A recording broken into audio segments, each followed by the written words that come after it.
I served in the Nahal Brigade as a commander 3 years, and actually I finished my reserve service from October 7 in last week.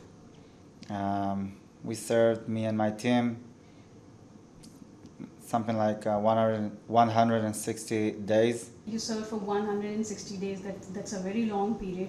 If you can share some of the experience during your serving there. Yeah. How was your experience? Wow. We started at October 7, Saturday morning, rockets at the south of Israel.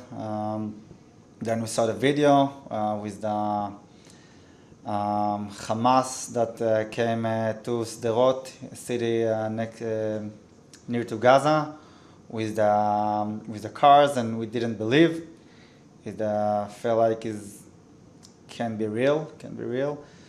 And then they called us to come to the army with all our team, and we went to the north without phones and nothing. We didn't know anything about what's happening. And then a few days after October 7, actually October 11, they told me, one of my best friends, his name is Daniel Castiel, he served in a special unit. He died with two more friends. It was tough for me. No nothing, cried 2 hours, and then, okay, give me back my weapon, and walls surrounding me of my feelings.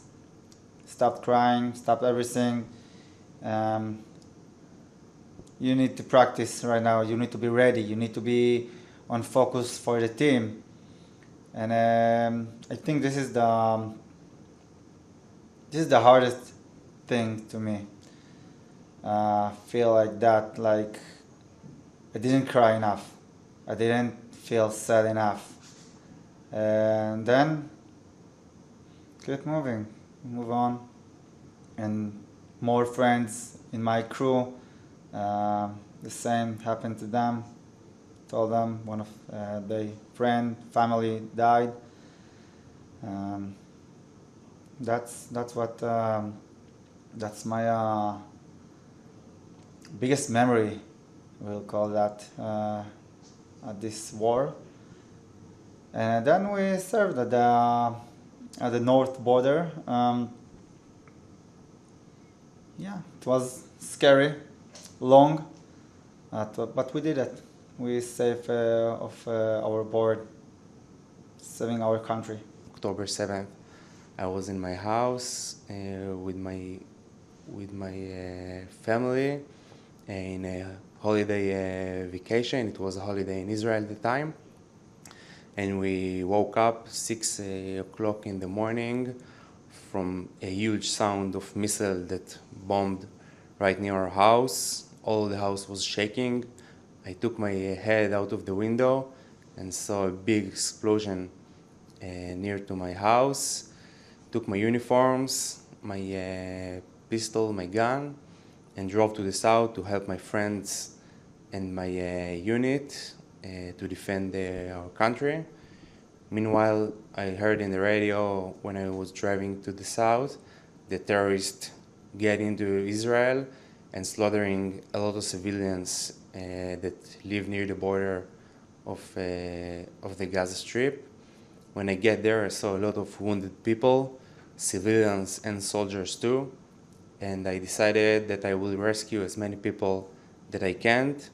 I did a first aid to a lot of people that was wounded on the field, civilians that was escaping from a big party that was in the fields over there, the Nova party, and took them out of the fields where they was wounded and took them to an ambulance that they can go to the nearest hospital and to save their lives.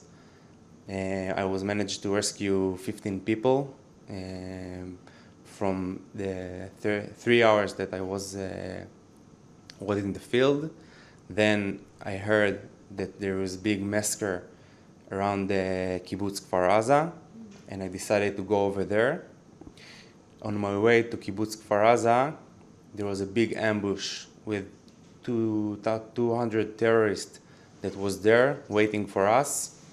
Before we get there, they slaughtered a lot of civilians in that place on the road to kibbutz Kfar Aza, and we saw a lot of civilians that was killed on the road, and we started to fight those terrorists to not allow them get into Israel, to the cities, Ashkelon, Ashdod, Tel Aviv. We stopped them over there and started to fight them.